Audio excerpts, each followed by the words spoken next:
Partout dans les pays du printemps arabe, les islamistes ont progressé. Alors faut-il s'en inquiéter? Les libertés vont-elles reculer? Va-t-on vers des sociétés plus conservatrices, plus religieuses et plus machistes? Nous ouvrons le débat ce soir et vous êtes bien sûr à Infrarouge.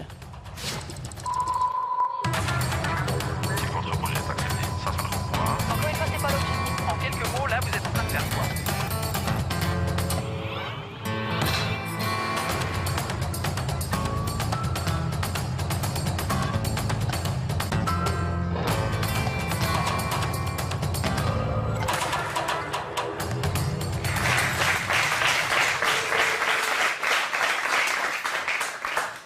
Madame, Monsieur, bonsoir. Merci beaucoup d'être avec nous. L'islam est-il compatible avec la démocratie? La question se pose depuis que la charia a été proclamée en Libye, depuis que le parti islamiste Dennada a gagné les élections en Tunisie. Alors nous allons débattre avec nos nombreux invités, mais tout d'abord on commence avec cette petite présentation de nos deux invités principaux. Lina Benmeni, 28 ans, militante et cyberactiviste tunisienne. Son blog a fait le tour du monde. C'est la nouvelle façon de faire la révolution, pas dans la rue, mais sur Internet. Avec plein de récompenses à la clé, le prix du meilleur blog 2011 et une nomination au prix Nobel de la paix. Tariq Ramadan, universitaire et grand spécialiste de l'islam. Il est égyptien d'origine, suisse d'adoption, brillant, influent mais controversé. Il répète inlassablement sur tous les plateaux TV que l'islam est soluble dans la démocratie, qu'il ne faut pas avoir peur des barbus, mais peut-on vraiment lui faire confiance ? Tariq Ramadan, bonsoir. Bonsoir. Merci beaucoup d'être avec nous. Merci. Alors, vous êtes un islamologue de renom, mais ce soir, on vous a surtout invité parce que vous venez de publier un nouveau livre, précisément, qui concerne le printemps arabe et qui s'intitule « L'islam et le réveil arabe ». Quand vous entendez qu'après tant d'enthousiasme, il y a tellement de crainte de voir les islamistes arriver au pouvoir dans plusieurs pays, qu'est-ce que vous dites, qu'est-ce que vous répondez à ces craintes-là ?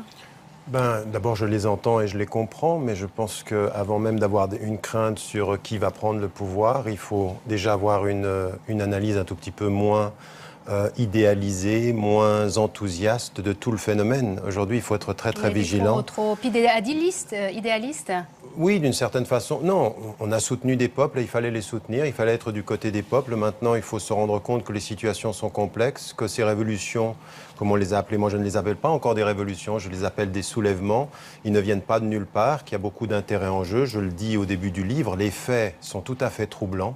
De l'implication même des États-Unis qui ont financé des formations pour des blogueurs, par exemple, de Google, de grandes entreprises qui étaient dedans. Et puis, il y a l'énergie des peuples. Les révolutions qui ont été manipulées, c'est ça ce que vous dites ? Pas manipulées. Ce que je dis, c'est qu'on savait ce qui était en train de se passer. Dès 2008, on a des gens qui nous annoncent déjà que des mouvements se mettent en place. Donc déjà, il faut être tout à fait circonspect par rapport à cela. Puis la deuxième des choses, regardez ce qui se passe en Égypte aujourd'hui, où l'armée est extrêmement puissante encore. Donc ce n'est pas simplement une question entre laïcs et islamistes. Il faut sortir de cette binarité et regarder les choses avec un tout petit peu plus d'œil critique et surtout régionalement. Il y a beaucoup d'enjeux. C'est ce qu'on va essayer de faire ce soir. Lina Benmeni, bonsoir. Bonsoir. Merci beaucoup d'être avec nous. C'est difficile de vous avoir sur un plateau de télévision. Vous êtes souvent entre deux avions. Vous êtes en quelque sorte une sorte d'égérie de la révolution tunisienne. Avec votre blog, vous avez contribué à la chute de Ben Ali. Peut-être tout d'abord une première question, c'est quoi votre plus beau souvenir de cette magnifique révolution, c'est vrai? Bon, c'est un souvenir qui n'est pas vraiment beau, c'est un souvenir douloureux, mais qui restera à jamais dans ma mémoire. C'est le 9 janvier, quand je suis partie à Argheb, une petite ville à 38 km de Sidi Bouzid, où tout a commencé. Et j'ai vu les premiers martyrs que je vois de ma vie. J'ai pris des photos, c'était vraiment difficile, mais c'était ce jour-là que je me suis libérée de toutes mes peurs.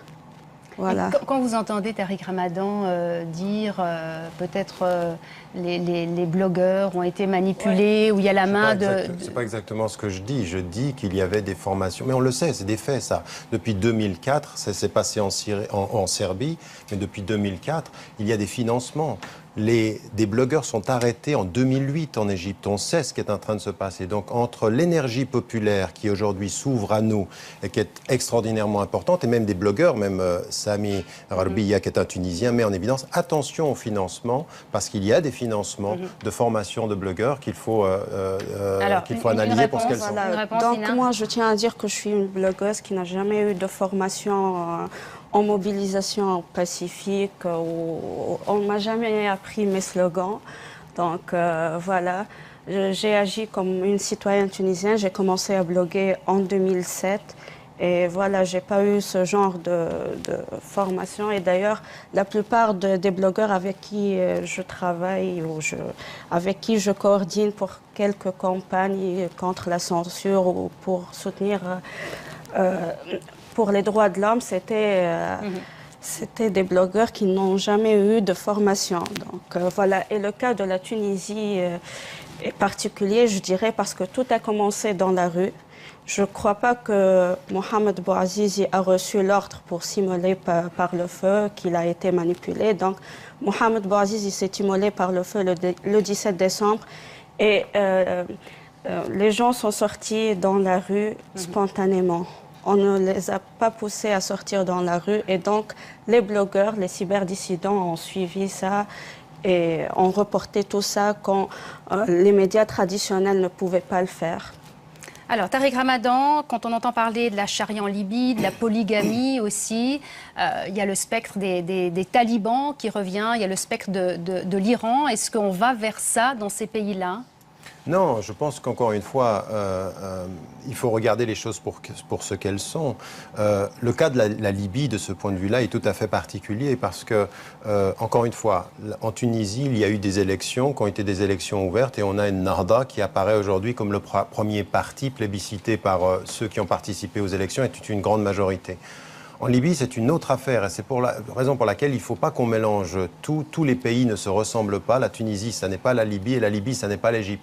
En Libye, tout à coup, c'est quand même tout à fait surprenant de voir cet homme à la tête du Conseil national de transition arriver après qu'il ait été soutenu par l'OTAN et annoncer au peuple « je vais instaurer la charia ». Et la première des clauses qu'il associe à la charia, c'est la polygamie. Mais ça vous a fait peur ? Est-ce que ça vous a fait peur, Tariq Ramadan ? Non, ça m'a pas fait peur. Ça m'a. Vous avez dit c'est normal ? Non, pas du tout. Je me suis dit c'est absolument sidérant de voir un homme aujourd'hui, au moment où se libère son pays, venir avec un discours dont il faut se poser la question de la sincérité. Parce que c'est aussi cela qu'il faut se dire. Cet homme-là, avec le Conseil national de transition, il y a des gens qui sont très sincères et qui ont été des opposants de longue date du gouvernement par rapport à Kadhafi. Et il y en a d'autres qui ne l'étaient pas. Et lui, il a été un soutien pendant longtemps du pouvoir. Et tout à coup, il nous annonce ceci, comme pour dire à son peuple, je ne suis pas sous la coupe de l'Occident. L'OTAN nous a aidés, mais maintenant je suis autonome à tel point que je vais instaurer la charia et que je vais instaurer la polygamie. Il réaffirme son identité musulmane. On va y revenir, mais j'aimerais quand même, Lina Benmeni, on vous a surtout invité, vous, parce que vous avez eu beaucoup d'espoir avec cette révolution. Aujourd'hui, c'est un espoir qui est déçu. Vous avez accordé une longue interview à l'Illustré et vous dites des propos très clairs. Vous dites « Les islamistes vont nous ramener plusieurs siècles en arrière. » Concrètement, qu'est-ce que vous craignez ? Ouais, j'ai dit oui, ils essaient de faire ça, mais je reste optimiste quand même parce que voilà, je suis jeune, je suis tout le temps avec les jeunes qui ont beaucoup lutté pendant ce soulèvement populaire parce que moi aussi je ne pense pas que c'est déjà une révolution, c'est le début d'une révolution en Tunisie, donc voilà. Mais qu'est-ce que vous craignez ? Qu'est-ce que vous craignez ? Vous pensez que les droits des femmes vont reculer ? Est-ce que vous pensez qu'on va lapider les femmes adultères ? Voilà. Bon, la lapidation, nous n'en sommes pas encore là, mais voilà, il y a eu déjà plusieurs actions violentes commises par les islamistes, des atteintes aux libertés. Je vous citerai par exemple les attaques sur la salle de cinéma Africa en juin, quand le film de la Tunisienne Nedia El-Feni a été diffusé. C'est un film qui parle de la laïcité. Donc les gens qui étaient présents pour cette projection ont été attaqués violemment, même avec... Vous-même aussi, vous avez été menacée ? Moi, je reçois tous les jours des menaces de mort, des menaces de viol et tout ça. Plusieurs artistes tunisiens ont subi des attaques et des violences, ont été même blessés. Et puis les propos des leaders de Nahda suite à leur majorité après les élections, voilà, condamner les mères célibataires, parler de la possibilité d'instaurer la polygamie, et tout ça, voilà, tout ça, ça fait peur, ça inquiète. Alors, depuis le début de cette émission, on parle de l'arrivée des islamistes au pouvoir. Je vous propose de voir précisément ce qui s'est passé en Libye et en Tunisie. Rappel historique avec Valérie Périra et Olivier Courte, et on se retrouve juste après. La liesse, place du tribunal à Benghazi. Voilà 3 jours que Mouammar Kadhafi est mort et la Libye est libérée, comme l'annonce officiellement Mustapha Abdel Jalil, le président du Conseil national de transition. Dans son discours, il fixe le cadre dans lequel il veut voir évoluer son pays. En tant que pays islamique, nous avons adopté la charia comme loi essentielle et toute loi qui violerait la charia est légalement nulle et non avenue. Le même jour, la Tunisie vit ses premières élections libres qui suscitent l'enthousiasme avec 90% de participation. Moi je vous dis, c'est un rêve, c'est le soleil dans la nuit. Un rêve rapidement entaché, le parti islamiste Ennahda a remporté plus de 40% des suffrages. Un résultat douteux pour certains. On a été chercher des gens dans les cafés, dans les autobus, on leur a promis de l'argent, on leur a promis le mouton pour l'Aïd. Et pour moi, ça, c'est pas des élections. À ces soupçons de fraude s'ajoutent les déclarations de l'égérie d'Ennahda, des propos sans ambiguïté. Notre culture, c'est l'islam. En ce qui concerne le partage de l'héritage entre les fils et les filles, les versets coraniques sont clairs et nets. On n'a pas le droit de changer ces règles-là. En Égypte, les élections législatives ont lieu dans 2 semaines et là aussi, une partie de la population craint la montée de l'islamisme et un succès des frères musulmans. S'ils prennent le pouvoir, ils voudront imposer la charia, le voile obligatoire pour les femmes, la lapidation pour les coupables d'adultère et une main coupée pour les voleurs. Pour les frères musulmans, tout cela n'est qu'exagération. Ces craintes sont injustifiées. Nous sommes victimes d'une campagne de stigmatisation. Lorsque nous voulons promouvoir la charia, il ne faut pas se focaliser sur le voile obligatoire ou les mains coupées. La charia, c'est avant tout l'égalité, la liberté et le développement. Volonté d'apaisement d'un côté, peur tangible de l'autre. On en saura plus ces prochains mois sur les vraies conséquences du printemps arabe. Khil Miraeli, bonsoir. Bonsoir. Vous êtes israélien, historien installé en France et vous occupez notamment du site causeur.fr. C'est un site de discussion, d'information. Est-ce que d'après vous, l'islam est soluble dans la démocratie? Lina nous disait sa peur, notamment par rapport à la polygamie. Qu'est-ce que vous dites, vous? D'abord, je formulerai la question autrement. Ça n'a pas de sens de parler d'islam. Il y a beaucoup d'islam et si... Ben Laden d'un côté et la mosquée de Paris de l'autre côté se réclament du même corpus, du même Coran, c'est-à-dire que ces textes sont très très souples. Et donc la question que je me pose, pourquoi certaines interprétations de l'islam sont aujourd'hui plus populaires que d'autres? C'est ça en fait la question. Et c'est vrai aussi pour les autres religions d'ailleurs. La Bible, le Nouveau Testament sont extrêmement souples. On peut, avec le Nouveau Testament... Et c'est quelle interprétation de l'islam qui est la plus populaire? C'est la version la plus... Ah donc, c'est ça la question. Je n'ai pas compté des têtes, mais il paraît que des interprétations qui sont insolubles dans la démocratie sont assez populaires. Est-ce que c'est majorité? Est-ce que c'est inéluctable? Je ne crois pas. Mais il y a des expériences qui sont compliquées, à la fois en Iran, en Afghanistan. Il y a d'autres exemples qui sont plutôt positifs. Et il y a une lutte. Et dans cette lutte-là, entre interprétations concurrentes, entre sources d'autorité, à qui il faut suivre, à qui il faut attendre, il y a aussi, pas seulement la question de l'offre, mais aussi la question de la demande. Des gens qui écoutent certains gens, qui suivent certains gens plutôt que d'autres. Mais ce qui se passe avec Ennahda en Tunisie, disons pour être clair, avec la charia en Libye, ça vous inquiète? Ça m'inquiète, mais les pires n'est pas nécessaire, n'est pas inéluctable. Et je rejoins Tariq Ramadan, il y a très peu de choses en commun entre la Libye et la Tunisie. La Tunisie, c'est une véritable nation. En Tunisie, il n'y a ni juifs ni chrétiens, donc c'est 99,9% une société très très cohérente. C'est un petit peuple, relativement 10 millions. Il y a 85 millions en Égypte. Le rôle de l'armée est complètement différent. L'histoire est complètement différente. Les relations avec l'Occident sont moins douloureuses. Je ne dis pas que tout se passe bien, mais il n'y a pas l'héritage colonial très très douloureux qui existe ailleurs. Donc, je pense que pour la Tunisie, ce n'est pas si mal barré. Il y a bien sûr beaucoup de choses à faire. Bien sûr, il y a certaines choses qui sont menées. Il y a un soupçon qui plane. Il y a un soupçon qui plane. Mais entre tous les pays du Maghreb et tous les pays arabes qui sont en mutation aujourd'hui, je crois que la Tunisie elle est mieux placée pour réussir sa transformation démocratique. Alors, Monsieur Mohamedou, bonsoir. Vous êtes politologue, vous enseignez notamment à l'Institut universitaire d'études internationales et du développement. Vous avez aussi récemment publié un ouvrage qui s'intitule Contre-croisade, le 11 septembre et le retournement du monde. Alors, par rapport à cette question de l'islam et de la démocratie, où est-ce que vous vous situez, vous? Écoutez, je pense que cette préoccupation avec l'islamisme n'est pas très, très surprenante aujourd'hui. Elle est quand même contradictoire. C'est à cause du 11 septembre, précisément? Non, je pense que c'est la matrice de référence sur le Moyen-Orient et l'Afrique du Nord depuis 1979, depuis la révolution iranienne.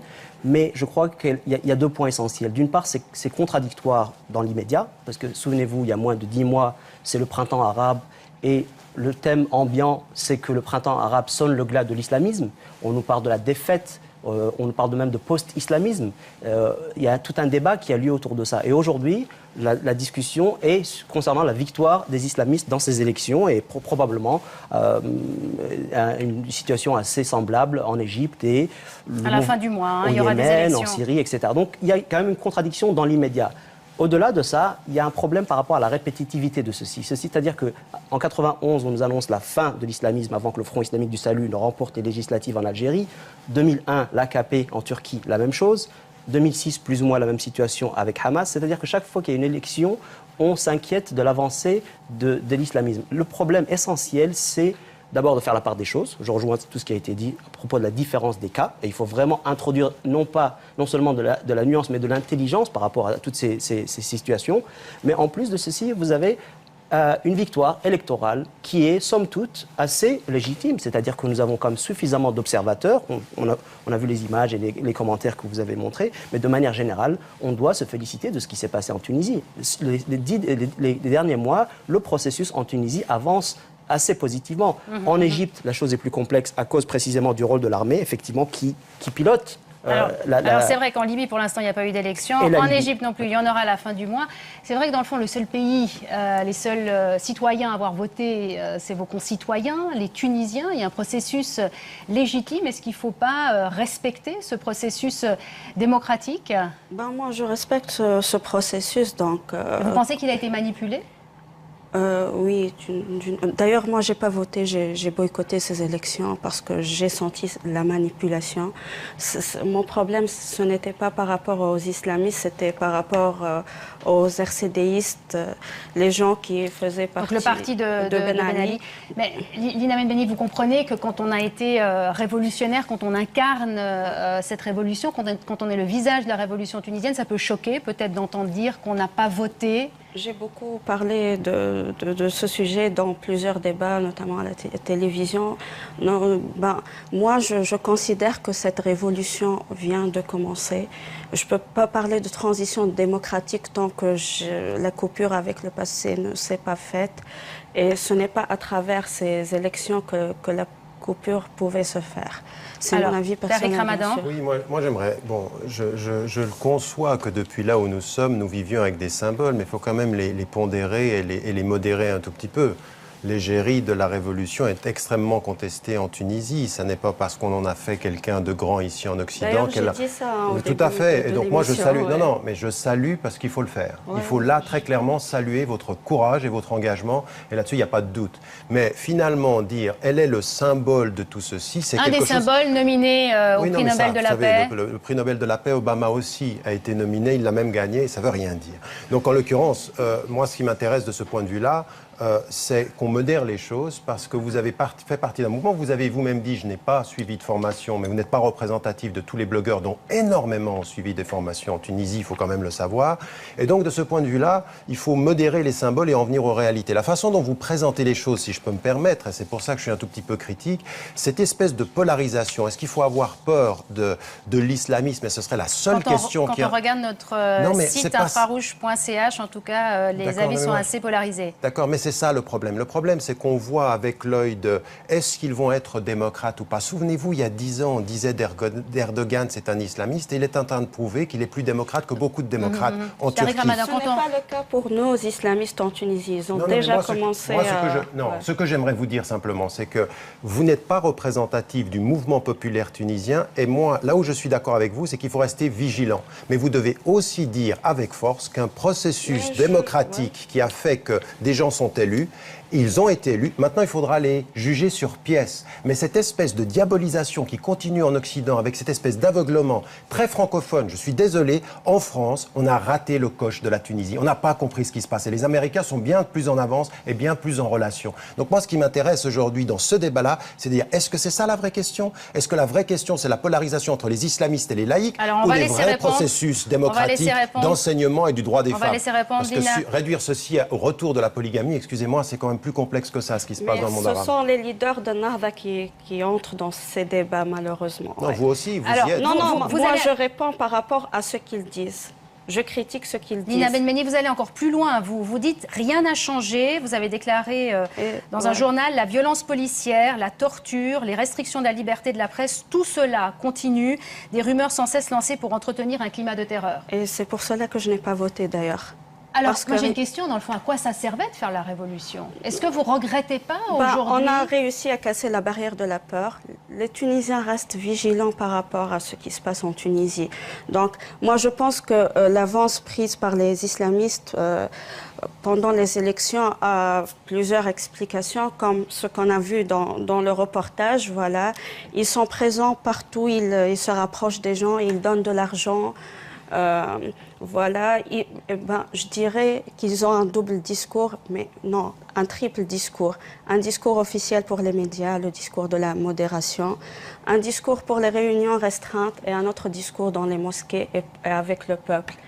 Et ça me fait peur, ce triple discours. Mais écoutez, Tariq Ramadan vous a souvent accusé de double discours. Oui, vous allez me mettre dans le aujourd'hui, aujourd'hui, c'est intéressant. Aujourd'hui, il y a un parallélisme qui se fait avec. Écoutez, c'est toujours pareil. C'est toujours pareil. Vous n'étiez pas en soutien au dictateur et il faut le saluer. Mais il y a énormément de gens qui sont de votre côté aujourd'hui, qui ont été en soutien au dictateur et qui ont répété exactement ce que vous dites. Il ne faut pas leur faire confiance. Ils ont un triple discours. Moi aussi, j'ai l'habitude d'entendre ça aussi. Non, mais moi, je ne vous dis même pas que vous avez un double discours. J'écoute ce que vous dites et sur la base de ce que vous dites, je vous dis, vous devriez quand même pondérer un tout petit peu ce que vous êtes en train de dire sur des gens dont il faut, encore une fois, les juger sur pièce. Parce que toute cette espèce de mise en scène aujourd'hui, de faire peur en laissant entendre que vous êtes les seuls légitimes dans le processus de transformation en Tunisie, ça n'est pas vrai. Vous n'êtes pas aujourd'hui la seule voix légitime. Vous êtes une parmi tant d'autres. Il faut les écouter. J'ai jamais dit que je suis la seule voix. Non, vous ne le dites pas, mais ce qu'on entend, c'est que vous seriez la seule voix sincère. Tous les autres ont un triple discours. Je ne suis pas responsable de ce que disent les journalistes au début de l'émission. Je parlais de ce que vous disiez maintenant. Non. Je dis ce que les gens avec qui... Dans votre livre, vous dites que les islamistes n'étaient pas présents pendant les événements en Tunisie. D'ailleurs, bien sûr, ils n'étaient pas présents. Ni en Égypte, ni en Tunisie. Ils n'étaient pas présents. Donc moi, je parle des gens qui étaient présents pendant le début des événements. On sait tous que Rachid Ghannouchi n'est rentré en Tunisie que le 9 avril. Monsieur Ghannouchi, qui est le leader d'Ennahda. Oui, le leader d'Ennahda. Donc, voilà. Et je parle de faits concrets, je parle de violences que j'ai vécues moi-même. Mon père était à l'Africard le jour où il y a eu cette attaque des islamistes. Ils ont attaqué avec du gaz lacrymogène et tout ça. J'ai vu des artistes comme le cinéaste Nouri Bouzid attaqué et blessé dans la tête. J'ai vu la violence qu'il y a eu à la faculté à l'université de Sousse, lorsque l'administration a refusé d'inscrire une fille en niqab. J'ai vu tout ça. Mais moi, j'aimerais vous poser une question. Ouais. J'aimerais vous poser une question parce que, comme il a été dit, on nous a souvent répété la diabolisation de l'islamisme et donc ça a souvent justifié la dictature. La question que vous posez aujourd'hui, c'est de dire, à la suite d'un processus qui a été un soulèvement où Ben Ali est tombé, et nous en sommes tous contents, qu'il soit tombé lui, que Moubarak soit tombé. Maintenant, la question, elle est dans un processus qui va aller vers le changement dans ces pays-là. Que proposez-vous? C'est-à-dire, est-ce qu'il faut aller vers un processus démocratique, transparent, avec toutes les difficultés, et il va falloir être vigilant, et il va falloir juger les gens sur pièce, ou est-ce que finalement, il faut se distancer de tout cela? Et donc, quelle est l'alternative? Parce que je ne comprends pas bien quelle est votre position aujourd'hui par rapport à ce qui se passe. Voilà, vous êtes pour, vous êtes contre, vous êtes où? J'ai dit que j'acceptais ça, c'est ça la démocratie, on accepte ce qu'a choisi la majorité, quoique moi personnellement je sais que moins de 50% des électeurs ont voté. Je sais qu'il y a plusieurs personnes qui ont boycotté, qu'il y a 1,5 million de voix qui ont été perdues à cause du mode électoral et tout ça. On comprend votre point de vue. Donc, on va peut-être s'intéresser aussi de savoir, enfin la question qu'on se pose aussi ce soir, celle de savoir dans le fond pourquoi ces partis ont été choisis. Mais avant cela, j'aimerais bien faire venir à table 2 femmes musulmanes. Une libyenne, Zaina Moussa. Zaina Moussa, merci de nous rejoindre. Vous êtes suissesse d'origine libyenne. Et puis une égyptienne, Mona Abdel Wahad. Vous êtes suissesse d'origine égyptienne. Alors Mona Abdel Wahad, nous vous avions reçu sur ce même plateau. C'était au début de l'année, quand les révolutions battaient leur plein dans leur pays. Vous nous aviez dit votre émotion, votre enthousiasme. Alors aujourd'hui, est-ce que votre enthousiasme est intact? Mon enthousiasme est intact. D'abord, j'aimerais juste intervenir par rapport à quelques commentaires que j'ai entendus. Monsieur Ramadan, aujourd'hui, nous parle avec une voix un peu plus confiante. Je sens la voix de quelqu'un qui parle comme s'il était au pouvoir. C'est comme si les frères musulmans étaient déjà là. Je ne suis pas frère musulman, je ne suis pas égyptien, donc je ne sais pas quel pouvoir je vais prendre. Peut-être celui de la Confédération, je suis suisse de nationalité. Ben, très bien, alors je me suis trompée peut-être. Oui. De toute façon, vous les défendez très bien. Mais je défends dans vos qui? propos, vous les défendez. J'aimerais juste vous adresser une question. Oui. Vous avez dit à Madame Lina que les blogueurs ont été financés. Est-ce que les islamistes ne sont pas financés? Mais ça n'a rien à voir. Si, parce que vous parlez de tous les éléments et de tous les participants dans ces processus. Les islamistes sont très présents sur la scène. Je vais vous dire une chose. Dans le livre, j'ai pris du temps et de la réflexion pour être critique par rapport à toutes les dimensions. Et vous verrez que dans ce livre, je suis critique par rapport à ce qui est en train de se passer à l'intérieur des courants islamistes et par rapport à certaines questions. Parce qu'aujourd'hui, ma critique, si vous me lisiez, elle est de dire qu'ils n'apportent pas de réponse claire aux questions de l'économie, aux questions de l'éducation et aux questions des processus de transparence. Je suis critique par rapport à ça. Et moi, je veux juger les gens sur pièce. Je ne les défends pas. Je suis aussi critique par rapport à certains laïcs qui se présentent comme les porte-paroles du peuple quand ils sont une élite et qu'ils ne parlent pas au peuple souvent. Et donc ma question, elle n'est pas de savoir qui est financé. Bien sûr que les uns sont financés, que les autres sont financés. Mais j'aimerais vous dire une chose sur des faits. Sur des faits. Quand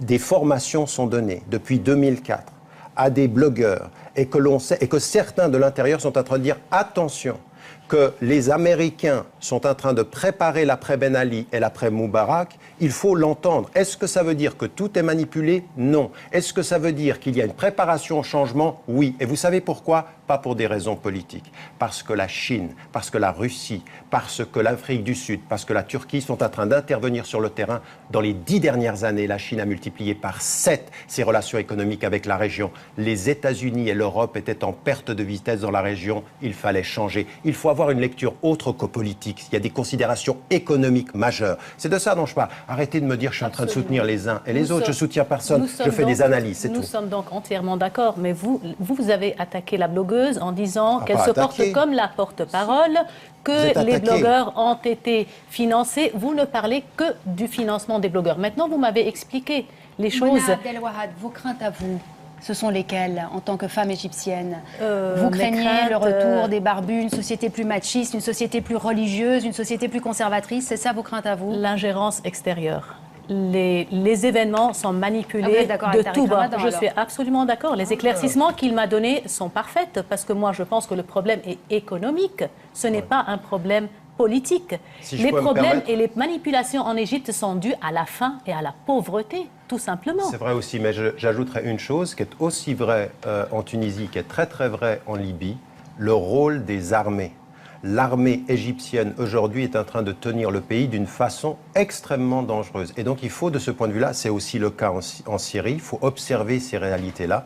Et donc je pense que c'est de cela dont il faut parler. Donc le but aujourd'hui d'un débat comme celui-ci, pour moi, c'est pas, si je vous ai attaqué, je vous prie de m'en excuser, c'est pas ce que je voulais faire. Ce que je voulais dire, c'est relativiser une voix par rapport à des processus. Je pense qu'aujourd'hui, on ferait bien en Occident d'entendre la multiplicité des voix. J'aimerais encore passer la parole à Zaina Moussa. Je le disais, vous êtes Suissesse d'origine libyenne, vous avez 26 ans. Vous avez cette double culture. Quand vous entendez parler de la charia dans votre pays, est-ce que vous regrettez d'être libyenne? Pas du tout. Alors moi, ce discours, je l'ai entendu en direct.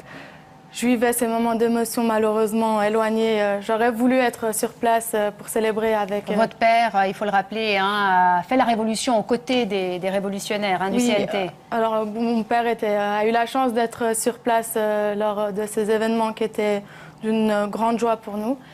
Et j'ai entendu le discours du président du CNT, Moustapha Abdel Jalil, qui ne m'a pas surprise parce que, en fait, la charia a toujours été appliquée en Libye, que ce soit sous l'ère de Kadhafi, ça a toujours été source de droit en Libye. Il faut savoir que, comme on disait tout à l'heure, il faut remettre chaque pays à un contexte particulier. Et dans le cas de la Libye, c'est en fait une population musulmane.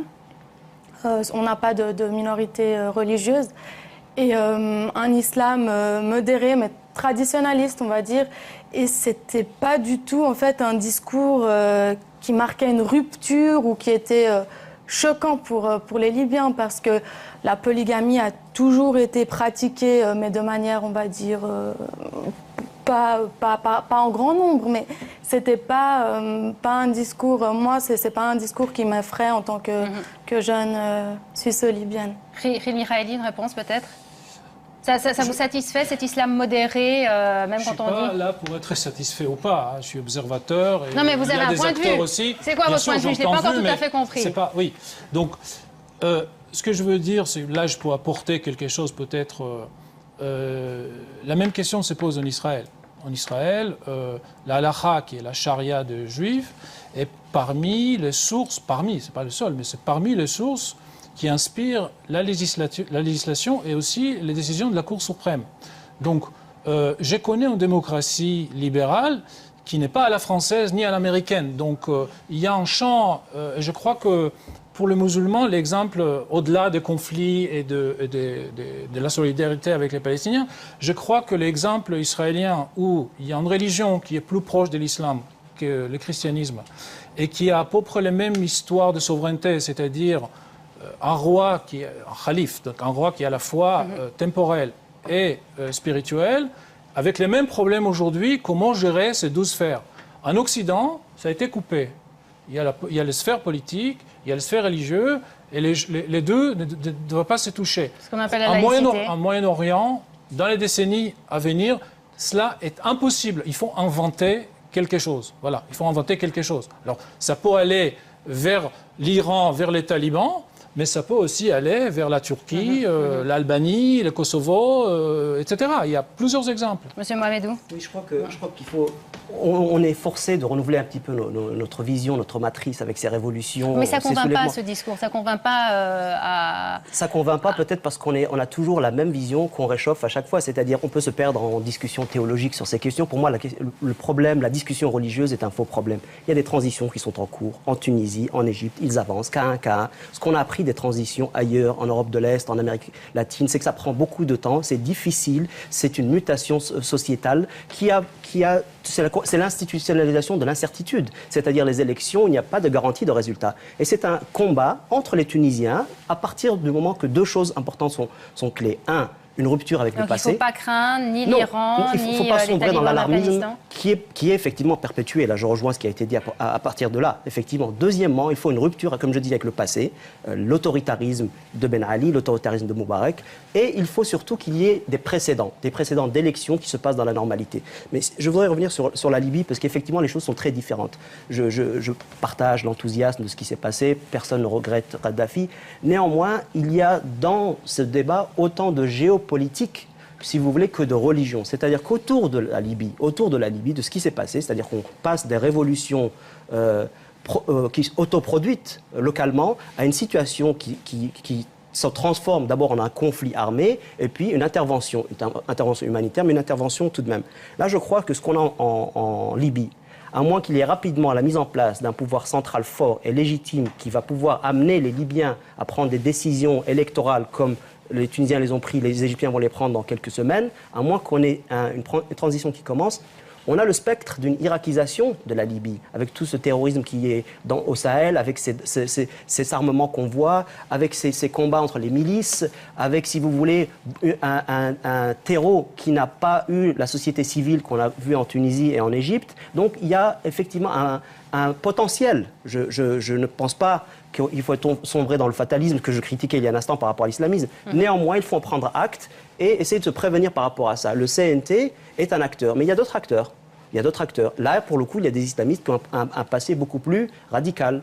Des gens qui avaient été affiliés à Al-Qaïda, par exemple. Donc, Abdelhakim Belhaj est un exemple. Donc, il y a une complexité géopolitique autour de la Libye, autour de la Syrie également, qui fait qu'on doit absolument prendre acte de ça, peut-être, je dirais pour ma part, plus que le débat sur la religion. Donc en tout cas, on retient de tout ce qui est dit autour de cette table qu'il faut analyser chaque situation. Chaque situation est différente, chaque pays est différent. J'aimerais inviter à cette table Gaëtan Vanet. Gaëtan Vanet, vous êtes journaliste à la radio Suisse romande, vous êtes chef de la rubrique internationale et vous avez couvert ces différentes révolutions arabes, notamment en Libye, en Tunisie, en Égypte, pour n'en citer que quelques-uns. J'ai envie que vous nous disiez ce que vous avez vécu sur place, notamment en Libye. Vous me disiez que vous avez vécu avec ces révolutionnaires précisément du CNT. Oui, avec ces jeunes révolutionnaires qui partaient au combat au tout début, en tout cas dans la zone où j'étais, dans la zone de Zentan, quasi les mains nues pour combattre les troupes de loyalistes du colonel Kadhafi.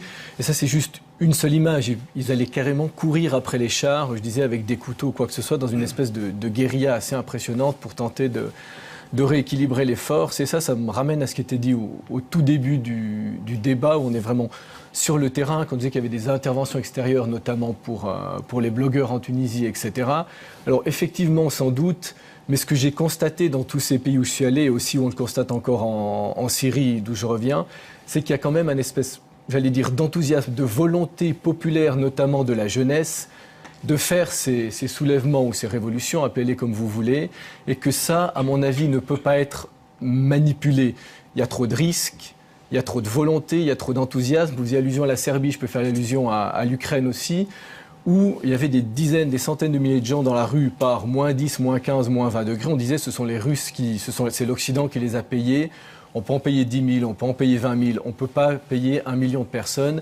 De même là, on ne peut pas encourager des gens à aller mourir sur le terrain. Parce que certains sont morts sur le terrain en leur disant « Allez-y, faites une révolution, on en a besoin pour des intérêts économiques ou pour des intérêts géopolitiques. » Mais si je peux juste répondre à ça, parce qu'il ne faut pas mal comprendre ce que je suis en train de dire. Il y a une différence entre savoir que dans la région, il va falloir aller vers une transition, de soutenir ces phénomènes-là en soutenant des jeunes et les volontés populaires. Et là-dessus, je suis complètement, je le dis d'ailleurs dans l'ouvrage, personne ne peut contrôler des foules et cette énergie populaire. Et en particulier en Syrie, on ne l'aurait pas voulu. On aurait préféré la stabilité. D'ailleurs, même les Américains, au départ, ont dit une réforme de l'intérieur. Et la population est plus forte que n'importe quel contrôle, et maintenant elle déstabilise le pouvoir. Donc je suis complètement d'accord là-dessus, et c'est pour ça qu'à mon sens, il faut bien entendre cette énergie populaire-là.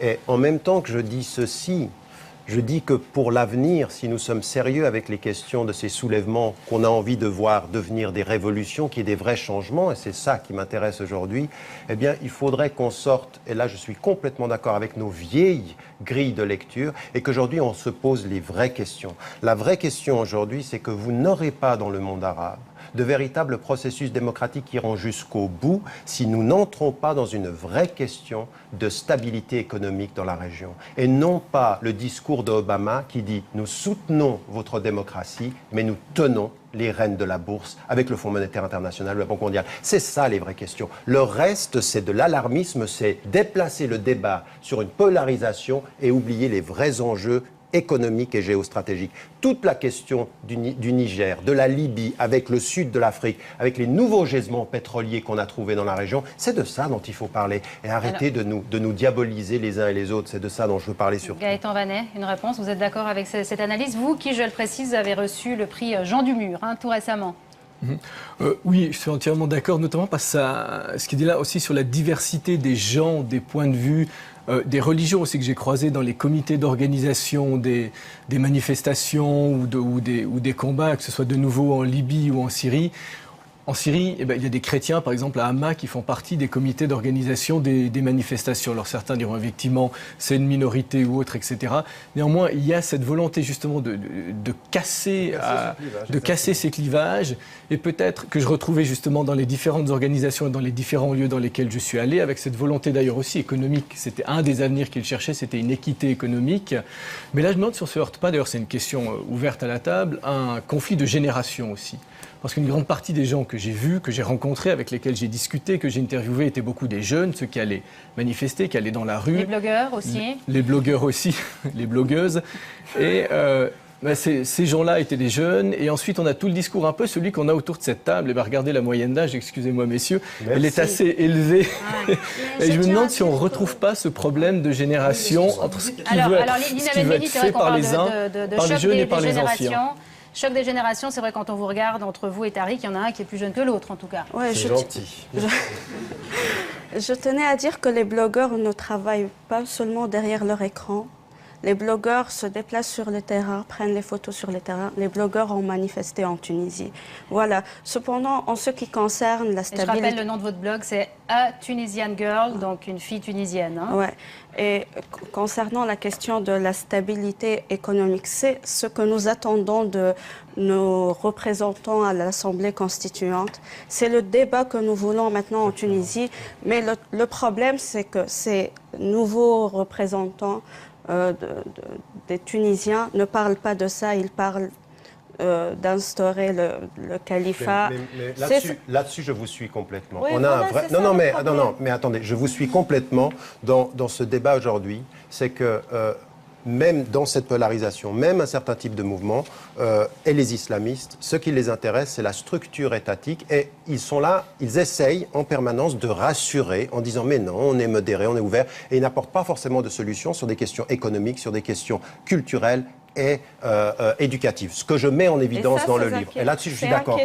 Mais non, mais il y a une autre chose qui est moins inquiétante, et c'est là où je vous suis complètement. C'est que tous les mouvements islamistes, tous, sans exception, ont vu de l'intérieur une implosion entre l'ancienne génération et les nouvelles générations. Beaucoup de jeunes, même islamistes, se retrouvent beaucoup dans un certain nombre de questions que vous posez à l'extérieur.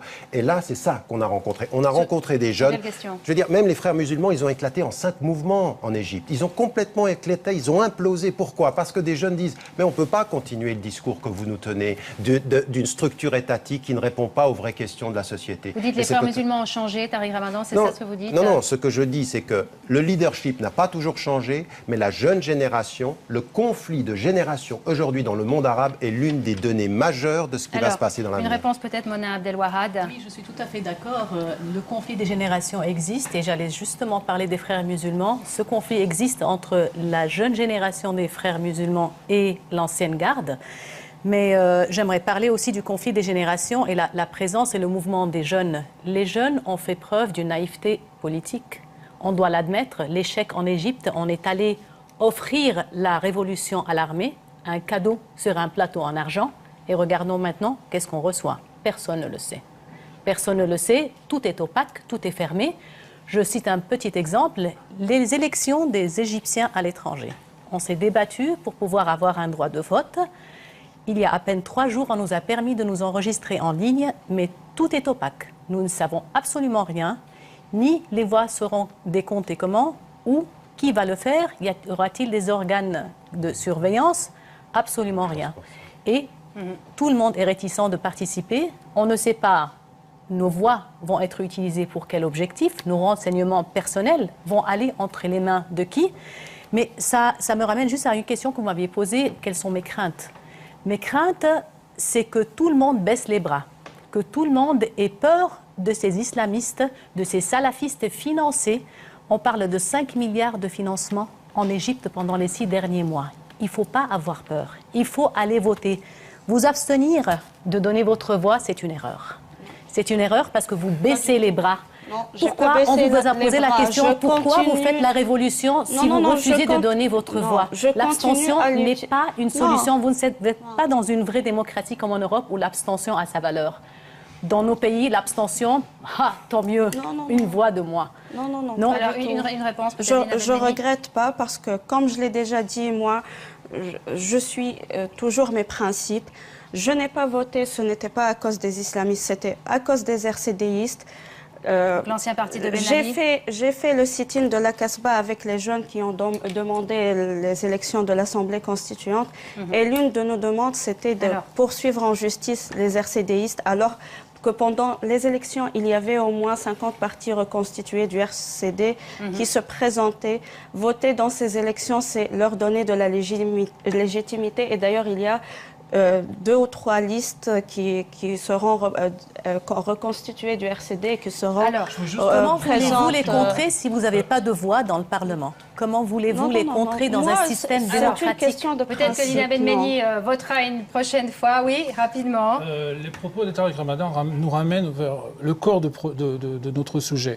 Effectivement, quand le débat sera sur les choix économiques, c'est à ce moment-là qu'il va se poser la question de l'apport de l'islam. Parce que je rappelle que dans une démocratie, il y a d'un côté les procédures qui permettent à la majorité d'exercer le pouvoir, mais de l'autre côté, il y a aussi des valeurs, et il y a aussi une chose qui est très importante, c'est que tout le monde a une opinion. Et donc, imaginons qu'il y a une position d'un parti islamiste, mettons, je ne sais pas, une politique économique, et que de l'autre côté, il y a un parti qui est laïque et qui a une position extérieure.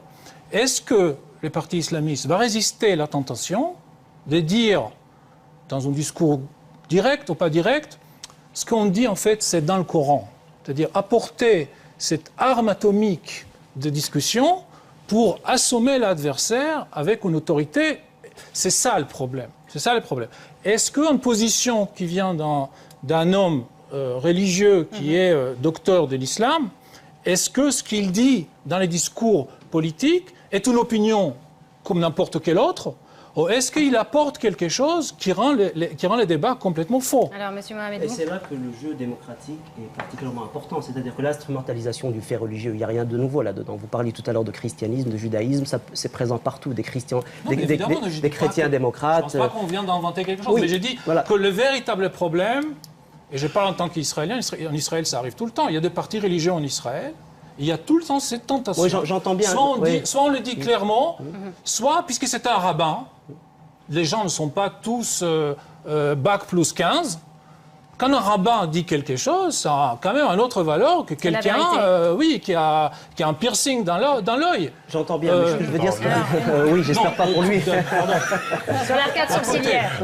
Sur l'arcade sourcilière. Je voulais rapidement revenir sur... Madame a raison de souligner l'opacité de la situation en Égypte, qui est très importante. C'est-à-dire que tout ça, c'est très fluide. Les révolutions se jouent encore. Donc, les transitions viennent à peine de commencer en Tunisie. La prochaine étape importante, mis à part la Syrie, qui est encore beaucoup plus existentielle par rapport à ça, puisque la guerre civile est en cours. C'est ce qui se passe en Égypte. Et là, je crois qu'il est très important de prendre acte du fait qu'effectivement, l'armée qui dirige le processus, pour l'heure, semble jouer un double jeu. C'est-à-dire qu'on avance, on fait quelques concessions, mais de temps en temps, Tahrir Square a dû être récupéré régulièrement par les jeunes, si vous voulez. C'est-à-dire que là, maintenant, il faut qu'il y ait un deuxième précédent. Et c'est là que le printemps arabe va marquer la différence par rapport à la rupture du passé. S'il y a un deuxième précédent d'élection qui se passe, quel que soit le résultat, à nouveau, islamiste ou pas, c'est-à-dire que et pour moi, fondamentalement, les islamistes de Nahda sont sous le regard des autres Tunisiens. C'est-à-dire que c'est les autres Tunisiens qui vont vouloir jouer avec eux ce jeu démocratique. Et celui qui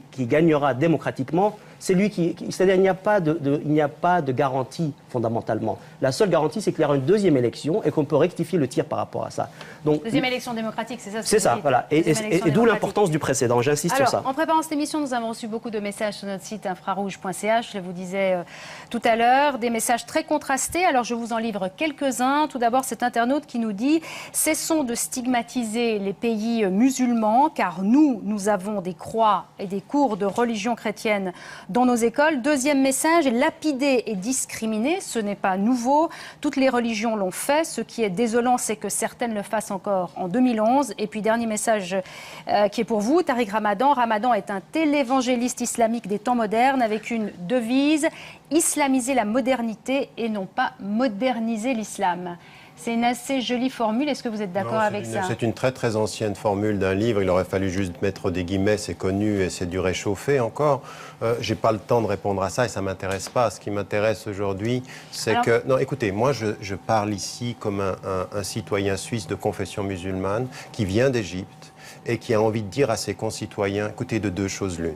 Soit vous êtes honnête avec vos principes, et qui sont des principes de démocratie. Et vous soutenez les peuples quand ils se soulèvent et vous respectez leurs choix, même si leurs choix vont aller un peu contre vos intérêts parce qu'ils vont peut-être moins vous donner de pétrole, plus exiger qu'on donne de la nourriture à leur peuple, et que quand on vient me parler à moi de la question de la charia des femmes et qu'on se tait systématiquement quand il s'agit des pétromonarchies parce que ça nous arrange, j'essaye simplement d'avoir un discours qui soit clair et honnête, et il y en a certains qui ont des silences qui ne sont pas très honnêtes, parce que c'est facile de venir dire aujourd'hui devant ces processus démocratiques, oh attention, les Arabes, est-ce que l'islam peut être compatible avec la démocratie? Pour n'importe quelle personne qui étudie ce qui se passe aujourd'hui dans les sociétés arabes et dans les sociétés majoritairement musulmanes, de l'Indonésie à la Turquie, au Sénégal, pas simplement les sociétés arabes. Il reste moins de 10 minutes au débat. J'aimerais bien poser... qu'on reconnaisse quand même qu'il y a des sociétés qui ont envie d'être pour le pluralisme.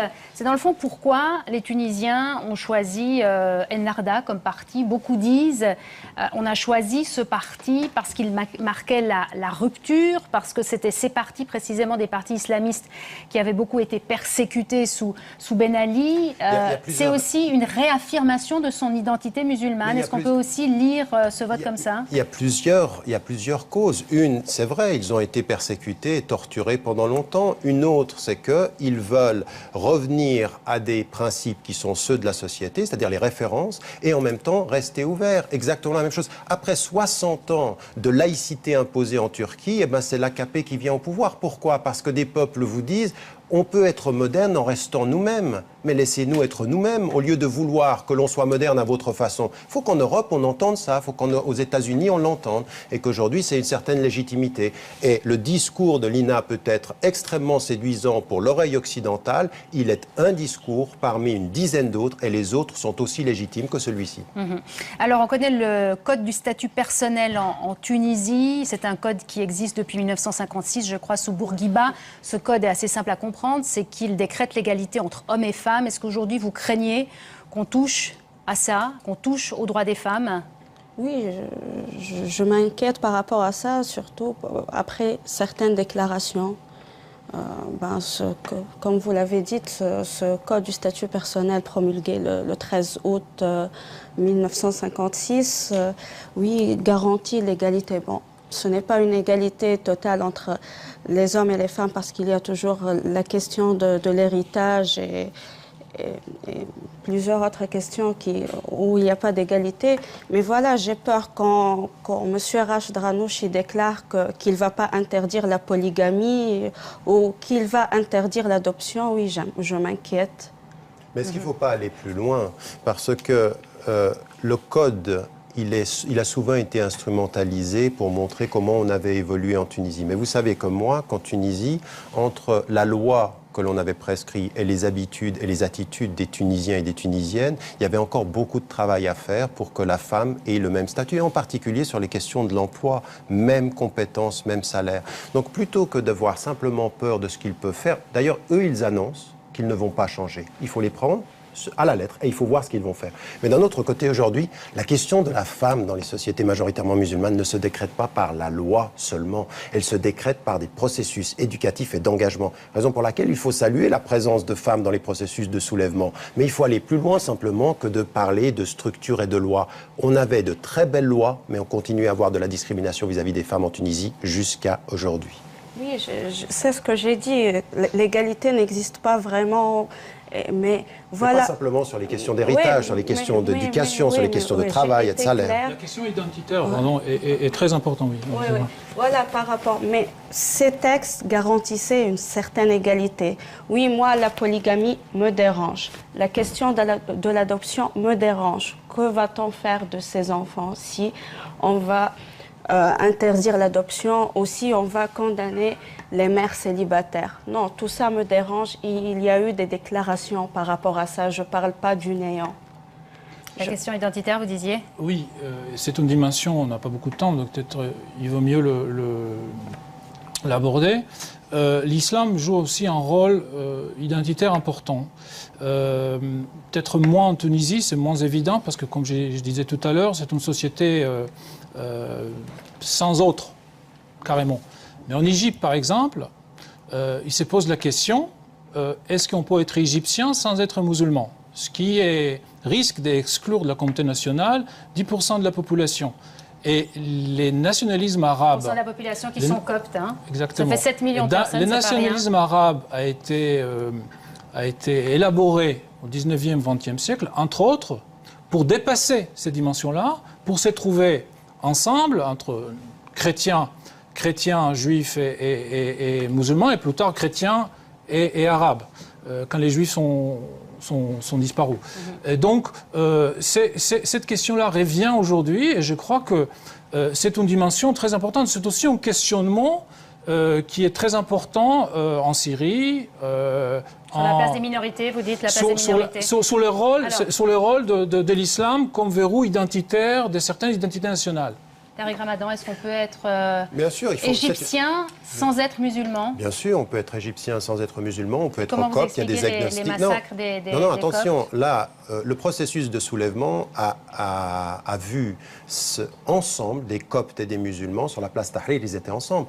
Les derniers événements, c'est là où vous voyez, il faut complexifier les choses. Les derniers événements qui ont vu la mort de coptes et le fait d'avoir attaqué des coptes sont le fait de l'armée. C'est-à-dire que l'armée a joué sur les divisions entre les musulmans et les coptes, et ça on le sait. Et même le président Sadat, au moment où il ne sait plus comment tenir son peuple, il dit on va séparer le sud chrétien de l'Égypte. On joue sur ces divisions-là. Et là, vous avez raison, ça n'est pas parce qu'il y a un jeu politique de l'armée ou de quiconque ou des dictateurs qu'il faut minimiser la question de la citoyenneté égalitaire. Alors vous avez parlé d'Israël qui a beaucoup à faire là-dessus, énormément, et il faut que les sociétés arabes fassent de la même façon. Mona Abdelwahad, concernant les coptes et la place des chrétiens dans votre pays. Les craintes des uns et des autres, c'est tout le travail démocratique à faire. Il ne suffit pas de faire chuter la tête d'un régime pour que le régime chute. C'est là tout le travail qu'il y a à faire. C'est ça la démocratie. Nous sommes dans les balbutiements de la démocratie. Nous savons pertinemment en Égypte que les progressistes auront très peu de sièges. Ils auront très peu de chance. Et là, je suis d'accord, laissons les islamistes arriver au pouvoir, ceux qui les financent, ne pourront pas les financer à vie. Jugeons-les sur pièce, comme l'a dit M. Ramadan. Laissez-les faire face les islamistes à ou l'épreuve. n'importe qui, pour moi, on juge les gens sur pièce, quels qu'ils soient. C'est le sujet du débat, c'est le montée de l'islamisme. Donc c'est là tout le travail démocratique à faire. Il ne suffit pas de descendre dans la rue, de faire une révolution, d'enlever la tête d'un régime, et puis voilà, on rentre chez nous, on regarde la télé, et puis tout est fait. Non, c'est le début du travail, et il faut le continuer jusqu'au bout. Et je profite, parce que je pense que le temps de l'antenne est terminé, j'adresse un petit message à tous les Égyptiens de l'étranger, je vous prie. Allez voter.